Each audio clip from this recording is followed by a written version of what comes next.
So we have looked on 207 patients with early breast cancer and hormone receptor positive, HER2 positive disease. And we have looked on the neoadjuvant treatment. And as you know, the basis for all the discussions today is that the standard treatment in these patients consists of 18 to 24 weeks of polychemotherapy in combination with anti-HER2 treatment.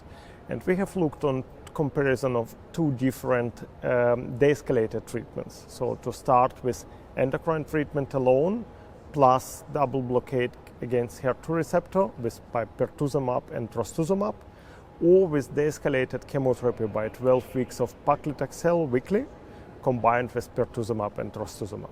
After this period of 12 weeks, surgery was performed, but it was also allowed to perform the core biopsy to confirm the lacking of pathological complete response and to continue standard treatment by in the neoadjuvant way. So, and we have published a couple of years ago the first results from the trial, which looked on the comparison of pathological complete response after de-escalated treatment, and we have observed without chemotherapy, just with endocrine therapy alone plus double anti-HER2 blockade, pathological complete response was achieved in about one quarter of all patients, 27%. If you do de-escalated chemotherapy, only 12 weeks, you achieve PCR of about 57% without polychemotherapy, so by shorter duration of chemotherapy. So, but we have observed a very clearly higher PCR rates in these patients. So after the surgery, all patients were treated by chemotherapy if they didn't have PCR, or it was recommended to do in this way, and all patients were treated by trastuzumab and pertuzumab for 1 year. So it was a real strong anti-HER2 treatment in these patients. So and now we have looked on the survival results from the trial, and we have observed excellent survival in both groups, irrespective chemotherapy was done or not.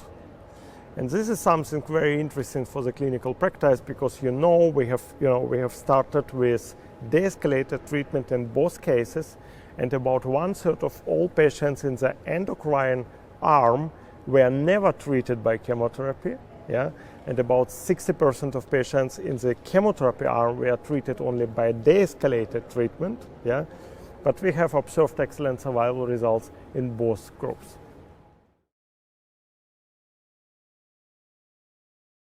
For this neoadjuvant treatment, we have clearly observed that the combination of endocrine treatment without chemotherapy plus pertuzumab and trastuzumab was associated with less adverse events compared to the chemotherapy. To be honest, the monochemotherapy by paclitaxel weekly given for only 12 weeks is not so toxic compared to the polychemotherapy. So at the end of the day, we have observed excellent safety results in both arms, absolutely clearly better safety profile for endocrine treatment, quality of life maintained in the endocrine arm, and it was decreased in the chemotherapy arm as expected.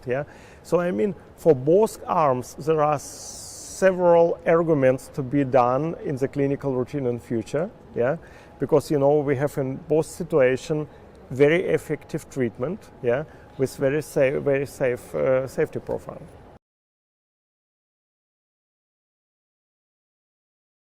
So now there are several prospective ongoing trials worldwide, in Spain, for example, or in the US, Compass HER2 trial or Fergain-2 trial in Spain, which looks on shorter duration of chemotherapy, or, for example, omission of chemotherapy in selected cases by giving double blockade alone, anti-HER2 blockade, in combination with endocrine treatment or not. For these larger prospective trials, these survival results are very important. So because for now, we show for the first time that start with de-escalated treatment is not associated with worse outcome compared to start with chemotherapy. And I mean, it's a very important point for many patients. For now, it's absolutely clear. I would not say everybody could be treated by endocrine treatment plus double blockade and by chemotherapy only in case of no PCR, because for this conclusion the study is too small. But I think the study provides significant evidence for use of de-escalated chemotherapy, for example, 12 weeks of paclitaxel, if you achieve your pathological complete response, in least in patients, with not so locally advanced tumors. We are not speaking about patients with 10 positive lymph nodes or tumor size with 7 centimeters, but a majority of our patients are in between high risk and low risk disease. So, our classical patients is 2.2 centimeter and node negative. And I think for this patient, this regimen with paclitaxel weekly for 12 weeks and double blockade seems to be a very good compromise between efficacy, safety, and safety profile.